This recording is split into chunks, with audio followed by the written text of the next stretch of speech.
Welcome back, everybody, to Neutrality Studies. This is Pascal, and today I'm joined again by the wonderful Arnaud Bertrand. Arnaud, welcome. Hi, Pascal. Thank you for inviting me again. It's good seeing you again. You haven't been on the show for quite a couple of months, which is not because I don't want you. I actually adore all of your writing and analysis that I read almost daily on Twitter, and I don't know how you do it. So congratulations for everything you put out. Thank you. Thank you. That means a lot coming from you. No, it's quite fantastic. You're one of the most prolific analysts out there, actually, on Twitter and Substack. And you recently have been working on AI, and I thought maybe we can start with that one. It kind of flew a little bit under my radar. I only read that China came out with a new DeepSeek model, or well, the company behind it. It's not China itself, but the Chinese AI approach. In what sense is it different from the Western approach, and why to you does that matter? Yeah, I mean it's really a topic that fascinates me. Also because in my main job, which is actually not writing on Twitter or Substack, I'm a developer. I'm an entrepreneur, and I code every day for my company. So I use a lot of AI, and so I get to test the different models, both the US models and the Chinese models. Um, and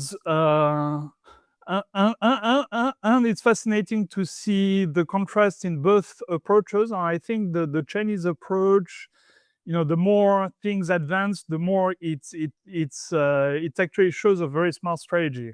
So the other day you had Jensen Huang, who is the NVIDIA CEO, go on quite go on a podcast that made a lot of noise, and he described AI as, in his words, a 5-layer cake. So you have 5 layers to AI, starting with the lowest layer, energy, and then you have chips, the infrastructure, and so on. On the last 2 layers, as he described it, was the models, so the AI models. So on the American side, you have ChatGPT, Claude, and so on. On the Chinese side, you have DeepSeek, Kimi, and so on. And then the last layer was the application layer. So what you do actually with the AI. And his point is that AI is a general purpose technology. So much like electricity or the internet or the phone. So we've had a few of those in the past. And what generally happens with those general purpose technology is that it's always the application layer that creates the value. So if you think back about electricity, for instance, did it matter much who made the actual energy infrastructure, who owned the electrical power lines, and so on? Not that much. What matters is who did the fridge, who made light bulbs, and so on and so much, and so on and so forth. What created the value was the application layer for that. Same thing for the internet. The company that became insanely big with the internet wasn't telecom companies that provided the infrastructure. It was the Googles, the Alibaba, the Amazon, and so on and so forth, who actually made use the internet, made the applications. There is no reason to think that AI is going to be any different. I think we're going to look 10, 20 years from now and be like, this whole AI race around the lower layers, positioning as whoever wins the infrastructure is going to win the AI race, um, is going to sound extremely stupid. Because what really matters is, at the end of the day, how you use AI. Whoever wins, to the extent that there is a race, is whoever can use AI in their society in order to gain more efficiency, productivity, and so on and so forth. Um, and that's why the American approach is a bit strange, because if you think about it, what that means is that what matters is diffusion Mm. in order to create the most value. So you want everyone out there to have this general purpose technology, because then the application layer can reach the most people, right? So it's like, if you think back at electricity, it would have made no sense to say, okay, we're going to win the electricity race by forbidding anyone else to have the light bulb, to have electricity.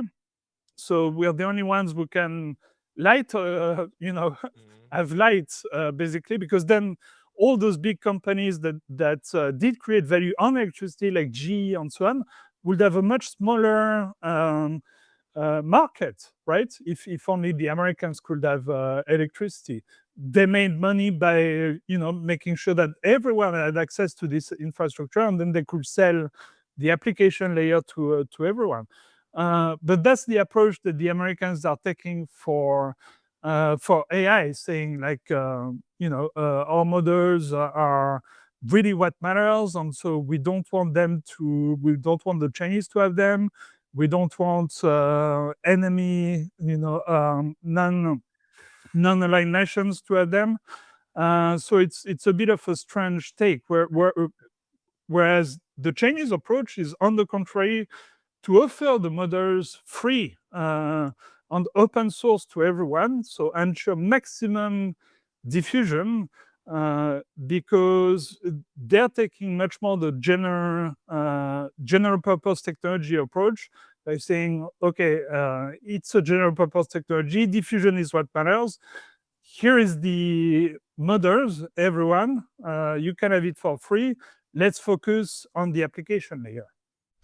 Hey, very brief intermission because I was recently banned from YouTube, and although I'm back, this can happen anytime again. So please consider subscribing not only here, but to my mailing list on Substack. That's pascalotta.substack.com. The link's going to be in the description below, and now back to the video. I mean, the United States strategy in a lot of areas has always been to gain complete market control, right? Because that then global market control, that then gives you a huge lever, and we've seen the United States using this lever over and over and over again in the past 10-15 years with sanctions, and trying to then the whole SWIFT system, just kick countries off them with the expectation that then their economies crash. We've seen how they tried to do that, or how they did that actually to Iran in January, tried to just destroy the Iranian economy overnight by manipulations, centrally done from coordinated from Washington. And this is of course only possible if you are in firm control over certain market segments and also technologies. And they seem to try to replicate that here. But then the Chinese approach now is a completely different one, apparently. So also not trying to control everything, but just let it go, including open sourcing stuff, huh? Yeah, exactly. I mean, if the Americans' goal is to control everything, then it's failing dramatically, Mhm. uh, because Jensen Huang just gave an interview in a magazine on, by his own word, Nvidia, which is the biggest American chip company, is down to 0% market share in China. He said that it has 0% market share, and this is directly linked to their approach, which is, of course, you Chinese can't have our chips, you can't have our models. So if from China you try to access anthropic.com, which is the place where you get to use Claude AI, or if you try to go on ChatGPT and so on, you can't access those models. It's not China banning those models; it's the Americans banning those models in China. Yeah. I didn't know that. I thought it was the Chinese Great Firewall because I actually just was in Shanghai for a couple of days and I couldn't. I had to route my traffic through my Hong Kong eSIM in order to use Yeah. Entropic. Ah, it's the Americans who block it, Yeah, not no, no, the Chinese? absolutely. It is the American side who blocks those models in China, and they do the same for the chips and so on. So, by definition, that gives you zero control because you're saying the largest market in the world when it comes to semiconductors, which is a fact. Mhm. China actually buys more semiconductors than any other country in the world, including the US. Uh, we voluntarily well, voluntarily, it's the American government. Actually, the Nvidia CEO is extremely pissed off about that. But they're saying we voluntarily don't sell chips to them, or at least the most advanced chips. And so what they're forcing China to do, which China actually did, is to build their own. So by that action, they're helping, they're very much encouraging China to become a mighty competitor, which they are in models. So you consistently see the Chinese models, keeping track with the American models. So including if you look at the latest DeepSeek V4, if you look at most of the benchmarks, it's on par with the American models, and increasingly on chips. So the DeepSeek V4, for instance, can run on the latest Huawei chips, Ascend chips, and it can run very well. So right now you have the Chinese in control of their full stack, of their 5-layer cake, which we were speaking about earlier. And what they will do, and what they're increasingly doing as well, is going to countries, other countries, with an incredibly strong value proposition, which is we have the whole stack, the same as the Americans, so the 5-layer cake. But ours is open source, so you guys are in full control. You can even modify the model and so on. We don't care. Um, and it's 30 times cheaper, by the way. So that is their value proposition, which is insanely strong. Like, it's literally at this stage, uh, you are a complete idiot if you use if you have a company like I do, and you're paying for Claude or ChatGPT or OpenAI API. You're a complete idiot because you're paying 30 times more for the same thing, and you give all your data to OpenAI or Anthropic. Whereas if you have a Chinese open source model on your own server, they're not communicating with China at all. You're in full control of your of your customers' data. So China by now providing the planet with a public good that Yep. that is isn't it quite fascinating? I mean, it used to be the United States that did this had this kind of approach, at least some of the companies, to do things open source and provide. And but now the U.S. government is stepping in and making that kind of model completely impossible. Thereby actually increasing China's digital sovereignty and the abilities they have. I mean, isn't that just increasing the gap between, well, the attractiveness of actually the 2D development models? Yeah, it's very much increasing the value proposition that the Chinese are providing. That's for sure. By contrast with them, I mean, it's not the first time in history that this happens. We saw the same thing between the UK and the US. Actually, I think it was. Uh, I can't remember the technology exactly. I think it might have been clothing, making garments industrially. on the British at the time. The British Empire were the leaders. The Americans, as the sort of up and coming power, wanted to acquire this technology, but the British were protecting it on so on and so forth. And ultimately, the Americans gained the knowledge, and because the British were so closed, they actually set themselves at a competitive disadvantage versus the Americans. So it's quite a common sort of dynamic, but most of the time it's shooting yourself in the foot to do that. I mean, it's protectionism. At the end of the day, it's protectionism. It is. It is protectionism. It's actually something classic to happen once the leader starts fearing to fall behind. That they Yeah. go like, instead of let's be innovative, let's just close everything down. But what this does to international relations is that it leads to ideas. Started a couple of years ago, but even now it's kind of happening in the background. The idea of friendshoring, right? That the U.S. wants to produce everything not only within the U.S. but within its group of friends, of allies, when it comes to AI and especially chips. The most important two friends the United States has is Japan and the Netherlands, which make the lithography machines that then can produce these chips. And actually, there is the Japanese and the Dutch have well, they coordinate on that level diplomatically because they don't want to be left behind or played against each other. What are your observations on where this kind of friendshoring stuff is going, and how China is reacting to this? That actually the US is trying to take Japan and the Europeans kind of off the market from the for the Chinese.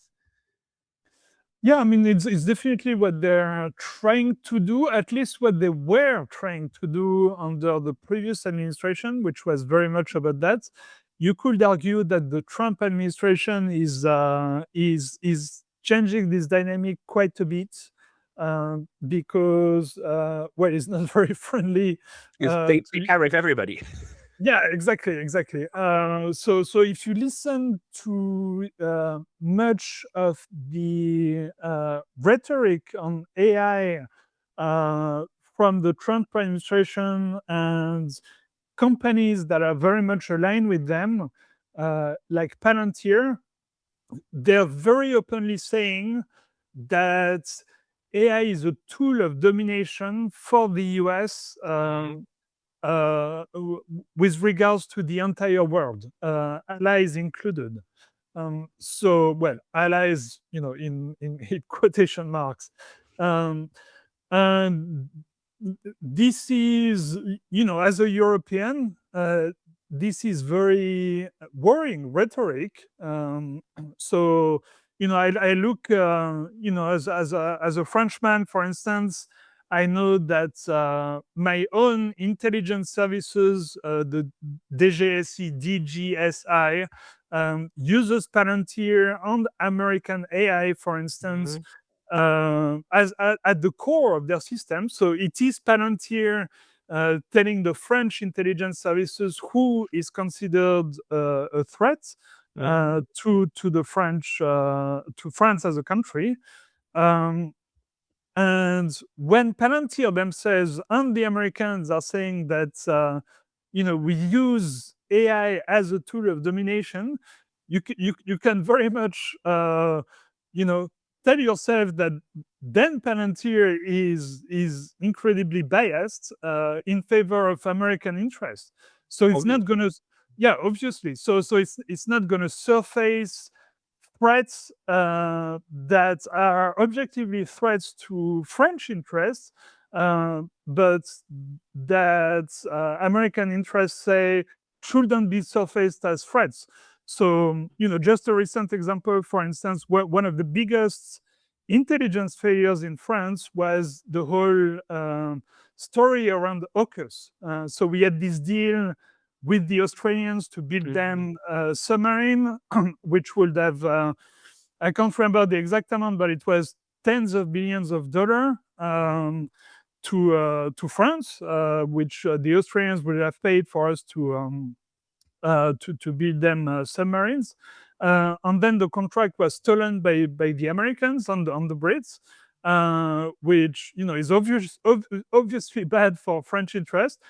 But you can bet that Palantir would not have surfaced those conversations that the British and the Americans were having with the Austrians, because obviously that's good for American interests. So you can imagine plenty of threats to French interests, that American AI is structurally set up to not surface. And on the converse, there are some threats which are not necessarily threats to French interests, like China uh, in general is much less a threat to European interests than to the US, because I mean the US is number one. They want to stay number one. China is number two. They might be number one. So you can understand how the Americans want to prevent the Chinese from becoming number one. To the Europeans, it's actually more a good thing if the world is more balanced between the US and the Chinese, because then you can play one against the other. So you don't necessarily want to prevent China so much from being a counterweight to the US. But of course, you're going to see Palantir very much surfacing the Chinese threats to the Europeans, when objectively is less of a threat to European interests. So that's if on top of that, American officials, American companies say, yeah, that's exactly what we are going to use AI for, then that's it's again kind of shooting yourself in the foot. Yeah, but the Europeans are really, really good at that. It's interesting. I just had a talk with Larry C. Johnson where we came to the conclusion the United States is shooting itself in both feet right now when it comes to what they're doing or try to do with Iran, how they are approaching the entire Ukraine war. But the Europeans are kind of on a different level there, aren't they? Like, because downstream from whatever the United States does, then the Europe at the moment is just integrated in that. And this now includes, of course, the entire AI race. And maybe you can speak to that. And then a second question, why do you think it is that the United States and Europe still frames it as an AI race when instead, China, to me, especially when it comes to something that is very battlefield applicable, has been trying to play the drone race, but the United States never picked it up. I mean, the United States never went to these beautiful big drone shows the way China did in order to show what they can do in terms of coordination and so on. And that is a technology which has this obvious battlefield application, which we now know. But the US and Europe, they never went there. These drones are in the media about how they're being used in Russia and Ukraine, but they're not on the radar of like who produces what and so on. And there's no drone race in the media. There's only the AI race. Yeah, I mean, to be fair, on the American side, you have quite a few drone companies. So a famous one is Anduril, for instance, the one that was started by Palmer Luckey, who is the entrepreneur who created the VR headset that was bought by Meta. And in fact, Meta renamed itself Meta because they bought that company, and it was kind of a huge failure. But that's on the side. So you have some drone companies on the US side, but compared to China, they are very, very far behind. And they're trying to compete on the military drone side of things, but not so much on the commercial drone side of things. So China has DJI, which is by far the leader. And at this stage, they're so advanced, so good technologically, so big that it's just impossible. Like the race, to the extent there was one, is won. It's kind of over, I think. So I think that's the status. And yeah, that's. I think they're overplaying the AI race, because it's one of the only things, if you look, where they're still somewhat, where the Americans are still somewhat competitive with the Mm, Chinese. There are so many industries right now, especially when it comes to actually making stuff. So not software, but actual hardware that requires, high-end industry at scale, where they just can't compete at all. And so obviously they're not gonna, overplay that in the media because it's not a very good look for them. So if you look at AI, for instance, AI growth is 50% of American GDP right now. So it's kind 50. of, yeah, it's 50. So sorry, 50% of American GDP growth. So not Okay, okay, okay, GDP, okay, GDP growth. okay. So you can search. It's actually it's a number that everyone is quoting. I think Uh, it's correct. no, of Uh, growth, I can believe that. yeah, Not of total GDP, but of growth. Yes, yes. yeah. So when it comes to economic growth, the US is kind of a one-trick pony right now. It's Uh, AI. They very much rely on that. Um, they don't have much else if you look. So even when it comes to like the Fang, for instance, China is very much competing against all of them. So TikTok is a better social network than most American ones. So if you take most industries, China is extremely competitive. So they're trying to save AI, which is kind of one of the only ones where they might have a shot. But my argument is that the approach that they're taking is actually won't work in the medium to long run, because they're focusing way too much on the model, which is not what's going to create value in the end. It's the application layer that matters. I f- this brings us to an interesting point, which is that recently the Apple CEO, it was announced that there's a change on the very top, and there was quite a bit of chatter about this one and where Apple is going. And the best analysis I've seen is that Apple is actually putting its bet on on device AI, and that they're running with that one, saying that that's where the future is going to be. And at the same time, we are now seeing in China the development of very very capable machinery, also by Huawei, and very capable models that can run on that machinery. Yeah. And what I've seen in Shanghai actually, which really fascinated me, the robots. China Mhm. now has commercially available robots that you can play with, humanoid robots that you can control with a controller, and the thing walks and runs and shakes his head and so a hand and so on. That's quite insane. If you combine these things, I mean, we would have the kind of iRobot future that Asimov and so on was talking about. Yeah. Is what are the developments of robotics and AI that you see happening, and the trend? Yeah. So what I think I wrote 2 years ago that humanoid robots is going to be the consumer product that will seal China's leadership as the top player when it comes to technology. It will be even a bigger change, I think, than the release of the iPhone by Steve Jobs, where everyone was like, "Wow, that like changes everything." And then, yeah, everyone on the US is very much at the top of technological leadership and so on. I think that's going to happen with humanoid robots. On China is at least 2 to 3 years ahead of the US when it comes to humanoid robots. So I had a look. It's quite funny if you take the single city of Shenzhen. Uh, it has more humanoid robot companies competing with each other than the entire United States. Wow.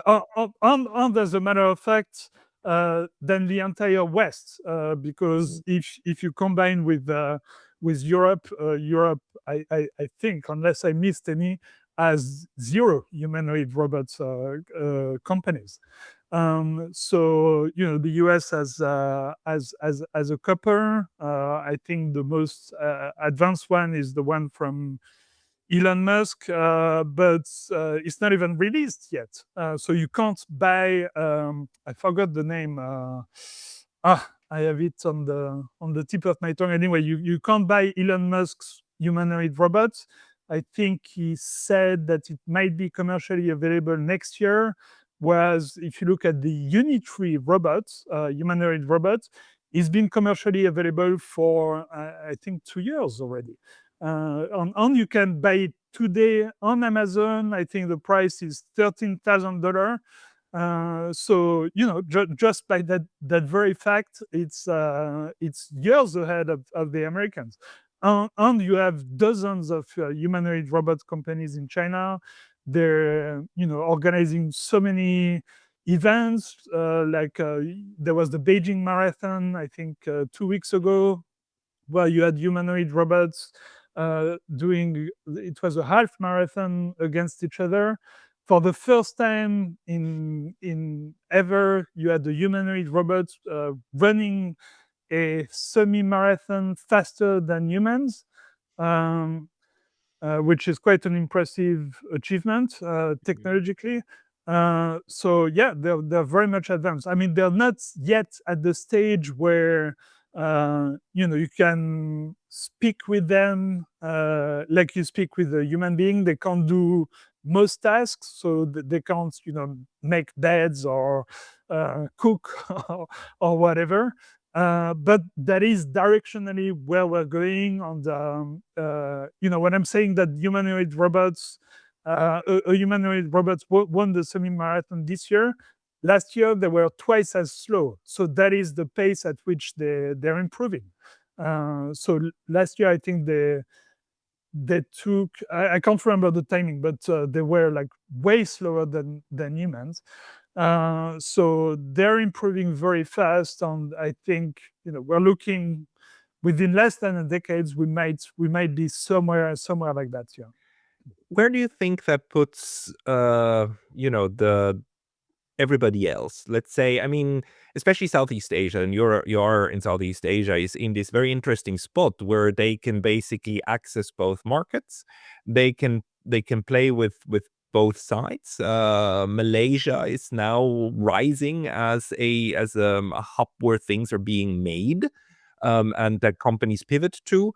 What do you think that does to the in between places? Uh, I mean, I think those in between places still don't want to have to choose. Mhm. At least that's the case of Malaysia. They want to remain in between. That's the point. So Malaysia, for instance, a big it's doing very well these days by building data centers in Penang and in the south of Malaysia, in Johor, at the border with Singapore. I know quite a few people working in that industry. And they're agnostic when it comes to whose chips are in those data centers and so on. And that is in their interest. If everyone on both sides, the Chinese and the American side, is coming and investing in Malaysia to build those data centers with their chips and so on, the more the better. So that is their interest. The issue is that the American side is pushing very much for exclusivity. So last year you had Trump visiting Malaysia, and they made the Malaysian side sign a deal where they were trying to extract some sort of exclusivity, which the Malaysians signed. But since then, the deal is kind of off the table because there was something related to tariffs, I think, and the U.S. Supreme Court, had this ruling on tariff, which means it voided the deal. So you're seeing many attempts by the Americans to contractually ensure that it locks countries like Malaysia or in Southeast Asia away from the Chinese market, away from partnerships with China, but quite systematically you see it fail. And being based in Malaysia, I'm seeing more and more in development of Chinese companies here. For instance, more and more my shopping and Malaysian shopping is directly on Chinese e-commerce sites, for instance, because there is this new deal where you can buy directly on Taobao and so on, and it's delivered directly to Malaysia with improved infrastructure, and so that's an amazing deal. So yeah. Yeah, it is. But this on the one hand, we've now got this pressure, especially from the United States, to do friendshoring and like lock everybody else out, right, and put pressure on the allies to do so. On the other hand, we have this natural urge of these third parties to not do so and play with Yeah. everyone. Yeah. It also, when it comes to the payment infrastructure, I'm one of the things going to China that surprised me is that at the moment these payment infrastructures are quite linked. I'm able to use my Japanese issued Visa credit card with Alibaba, Mhm. Alipay, and that Yeah. worked like a charm. And on the other hand, in Japan, you can use Alipay because it's now integrated into most systems. I mean, it's most Yeah. places, including taxis and so on, accept that. So we do have kind of linking of payment methods, payment systems. And where do you see that one developing? Because the prediction for a long time was that this one would be completely decoupled, especially because what the United States did with the Russia sanctions and Iran sanctions and so on. But it seems that Asia develops a little bit differently, doesn't it? Absolutely. In fact, I posted about that quite recently because I traveled recently to both Thailand and Cambodia. Mm, And what I found interesting is that everywhere in Malaysia, also, of course, everywhere you can pay by QR code. mhm, So this is something you don't see much in Europe or the US, but everywhere in Asia, little shops have a QR code, which is normally local, so national. Every country has their national QR code, which you mhm, can scan, and you pay that way. But interestingly, in both Cambodia and Thailand, oftentimes those QR codes were working if I scanned it with Alipay mhm, or the Malaysian app, which is called Touch and Go, which is part of the Alipay Plus network. So you're seeing. So if I was Chinese, for instance, say traveling in Cambodia and Thailand, I can pay everywhere with my Chinese Alipay.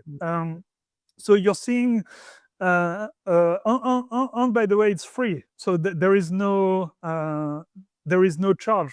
It's like how do you call that? It's a ledger, mhm. meaning it's just it's not like you have a Mastercard or Visa taking a cut in the middle.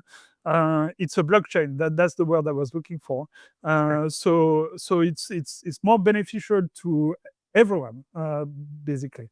We Um, we yeah, So it's very interesting that we are seeing that at the moment. Basically, meta banking companies that try to sit on top of lower level banking infrastructure. We have one in the West called Wise that is doing mm, also a good job of yeah, this kind of linking and then do money clearance basically. yeah.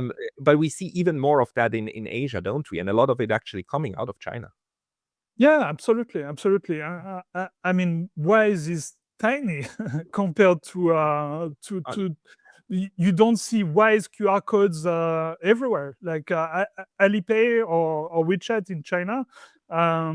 like every single shop or person in the whole of China is connected on as a QR code. Like it is the de facto payment system in the whole of China, and increasingly linked to local payment system in the rest of Asia. Whereas Wise, I mean, it's a great company. I use Wise, but it's nowhere near that sort of scale. Yeah. No, it's also they do a little bit different, not exactly the same thing. It's more interesting that you have at the moment the rise of a lot of companies that try to sit on top of the banking infrastructure, and I wonder if Yeah. that can continue and if that's actually something that we might see.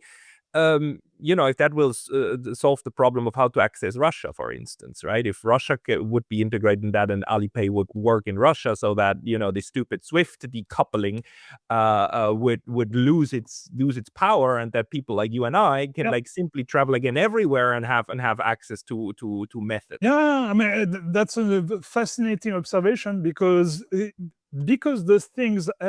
I'm not a specialist of banking infrastructure, but what I gather is that those things are blockchain, often private blockchains. So in the case of Alipay or WeChat, it is absolutely a private blockchain. Um, that get linked with it depends on the countries, either government blockchain uh, or other private blockchains, which means those are standards that are completely out of the typical banking infrastructure. So I would guess that when I'm a Chinese person who pays through Alipay, after scanning the Cambodian QR code or Thai QR code, that transaction never transits through Swift, for instance. And so through consumer adoption, you're right that we might set up a system where Swift on the whole sort of legacy banking infrastructure becomes exactly that, becomes legacy because it's been branded useless. It is useful because it's what payments relied on. But if payments are through consumer adoption just done through those blockchains and so on, then we don't need it anymore, and all those sanctions based on it by the US becomes also completely ineffective because people just don't use it anymore. Yeah. How this brings me to a next point, because we've seen this very interesting move just 2 or 3 days ago of China for the first time activating a 2021 law that prohibits its companies from following US sanctions when it comes to Iran. So China saying like, dear Chinese companies, if you go ahead and actually adhere to US sanctions, then you have a problem with us here at home. How did you interpret that one? So just to be clear, it's not China forbidding all its companies to adhere to US sanctions. It's very specifically for a bunch of oil refineries, Mm. um, because recently, as part of I forgot how they named the Operation Freedom, something. Uh, the Americans sort of ramped up the application of their Iran sanctions specifically for some Chinese companies, oil refineries, um, in that were allegedly, according to the Americans, processing Iranian oil. And specifically, they went after a very big Chinese company, which is a Fortune 500 500 company. Basically, they said we're going to apply if that company continues to process Iran oil, we're going to apply the full strength of the of US sanctions on them, which means they can't use the dollar and so on, which is a massive move for such a large company. Um, And it's also saying that any banks that does business, Chinese banks that does business with that massive Chinese Fortune 500 company, if they continue to do business with it, they will be cut from the dollar. So A it's a huge tertiary move. sanction. Yeah, exactly. So it's a huge move. And China said it's actually China. What most people don't know is that they've been a very good actor when it comes to strangely when it comes to applying US sanctions. So just an anecdote. For instance, I know a very famous person that's globally famous. I won't say his name publicly, but 2 3 weeks ago he went to China. He's sanctioned by the US. He went to China, just went to the counter of a local bank, I don't know, agricultural bank or something like that. He just wanted to change money. He had dollars, he wanted to get Chinese yuan. China has absolutely no issue with that guy. In fact, I think he's seen quite positively by the Chinese. But still, that local agricultural bank in China told him, no, you can't change here because you're sanctioned by the US. So, they're showing a lot of goodwill actually for US sanctions. So it is quite, and it is the first time that China is applying its that 2021 law because it's kind of the straw that broke the camel's back. It's a huge escalation by the US saying that they will go after that one company and all the banks that do business with it, which is probably all the banks in China. That's a crazy move, and that's why China is like, okay, that's enough. We're not doing this anymore. We're not, applying your sanctions.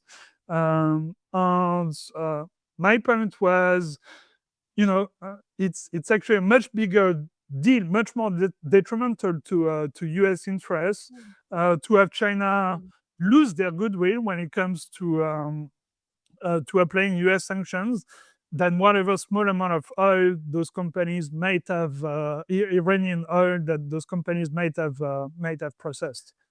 Yeah, I mean, we are back at the shooting yourself in the foot because Yeah, the goodwill in air quotes, because of course what it is over compliance by Chinese private institutions, banks, and sure. so on. That Yeah, they all have these legal departments and these internal the lawyers in these legal departments. They do the due diligence and they're overly careful. These lawyers are mm, so careful because the last thing they want is to forget about something and then get fired because of that. So yeah, they're always over careful, and then they study the U.S. Sanctions and sanctions law, and they're like, no, we need to apply this because we don't want to get cut off or whatnot. yeah, And that's how it works. And this is the first time that China, as a state, right, stepped in and yeah. said, guys, by the way, we're not doing that anymore.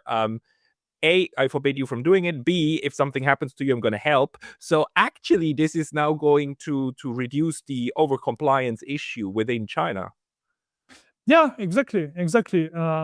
At least specifically for this case, so anyone that does business with those companies or refinery, and it's the interesting thing to watch. Actually, it will be fascinating to watch is what the US does now, because if they apply, right? So because if they apply their sanctions, which say, okay, if as a banking institution you keep doing business with a company that we said is on our list, The then naughty list. you as a banking institution, you can't use the dollar anymore. So, and we're speaking in this specific case, probably most large banks in China. So if they apply their Mhm. sanctions, it will mean right now cutting most large banks in China from the dollar system, which would be a huge move, which I guess the Americans won't do, which means that effectively the Chinese would have shown, okay, your sanctions are a lot of bark, but not a lot of bite. Like you're a paper tiger, basically. You said you are going to do that. We said, no, you won't. We're cutting your bluff, basically. And they won't, I think, because especially right before Trump's visit, that would be like the most hostile. It would be like basically saying, okay, we're cutting off most links between the US financial system and the Chinese financial system. Like it would cause a global economic crisis of major one. So yeah, I think that's what's going to happen, and it's pretty interesting. Fascinating, because this is actually that threat of cutting off the banks from the US dollar system is what broke in 2009 the Swiss Bank Secrecy Act. We had an act on our books that actually Yeah, protected each and everyone who had a Swiss yeah, bank account from not only from the Swiss government, but from every government in the world. And it yeah, was the United States that said, either you give us all of the information of all the US citizens that you have right now, or that's what's going to happen. And the Swiss enacted emergency law to comply. And yeah, that was the end of it. So here yeah. size really matters, doesn't it? I mean, it is quite sad for Switzerland. I was living in Switzerland at the time, so Mm. I remember. And I think Switzerland actually has a lot of leverage, right? Because it has, it's small as a country, obviously, but financially it's huge. So in Basel, you have what's the name of this? The Bank of Banks. Bank of International Settlement. Exactly, you have the Bank of International Settlements, which is like the central bank of central banks. Yeah, but, Uh, but but that one doesn't belong to Switzerland. That one is its own little country, actually, because it's extrajudicial. It belongs to the central bank. So Switzerland has no yeah, leverage over it. yeah, I know. Actually, my roommate in university, his dad was the head lawyer of the Bank of International Settlements. But still, it's Yeah. physically located in Switzerland. Switzerland has quite a lot of leverage on it, so they have quite a few cards to play. And I think that's on that particular one, they could also have called the US bluff. But anyway, what's done is done. Yeah, no, it's also the difference that there's two, UBS and Credit Suisse at the time. By now, Credit Suisse was folded into UBS, so there's only one. But it's this too big to fail kind of issue. If that bank is attacked and it goes down, it drags with it basically the entire Swiss economy, everything. It's like Yeah, everything gone, like up in fire and flames. yeah, There's too large a risk. Whereas China actually can say, like, look, we're sufficiently large to try to take it, right? yeah, yeah, yeah, yeah, And they yeah. do. Yeah. Um, where else we started this conversation with AI. Um, what else are you looking at the moment that fascinates you maybe the most, just to round up the conversation when it comes to technological development, but also geopolitics?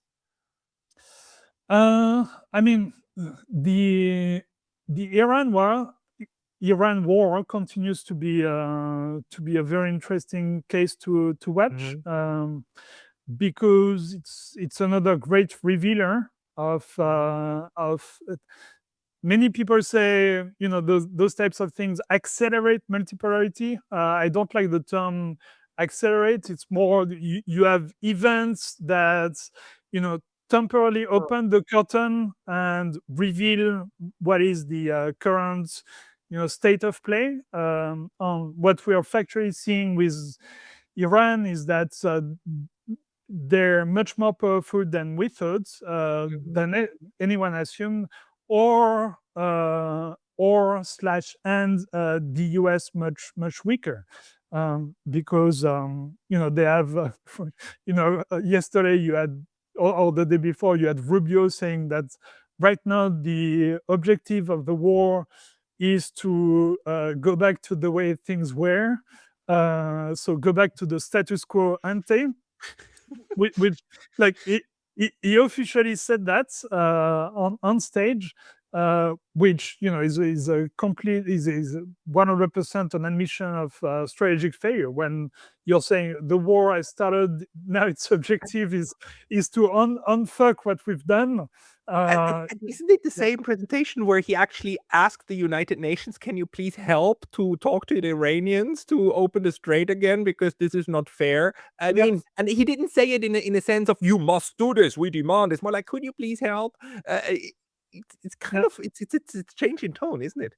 Yeah, not only the UN, but another funny thing is he asked China because the Iranian foreign minister is in China or was in China at least yesterday.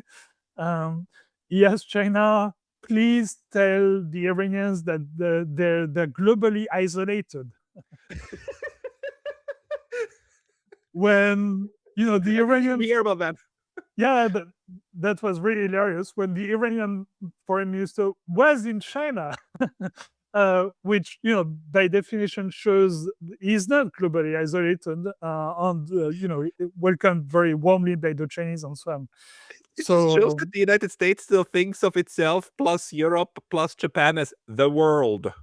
yeah, yeah, yeah, yeah. So yeah, they're pretty deluded. So Mhm. this is something quite interesting to watch. Europe, I watch a lot as well as a European. It's interesting is not the right objective. It's very depressing to watch, unfortunately. I mean, you're European as well, so It's very uh, I, sad. yeah, I think we completely agree on that one. I mean, it's like everything they do is just stupid. Like they just, for instance, put further sanctions or rather roadblock on Chinese green energy, for instance, which will make European energy even more expensive when it's already 3 times the cost of the US or the rest of the world, which will further make European industry uncompetitive. I mean, it just makes no sense. At some point, the Europeans are just going to be all dressed and covered up in shaggy old blankets, and that's the Mm, moment when they will put an import ban and sanctions on blankets from China. yeah. To show them who's ruling the world. It's a very sad spectacle. But Arnaud, people who want to follow you, they should first and foremost go, I think, to your Twitter and your Substack. Yeah, Um, that's where it else would you actually. want? Those two. Yeah, Okay. that's it. That's it. That Yeah, on under Substack. my own name. It's all under my name, Arnaud Bertrand, Substack on Twitter. So it's easy. Okay. I will also put links in the description box below, and then we will talk again in the next couple of months for sure. Thank you very much for your time today, Arnaud. Thank you, Pascal.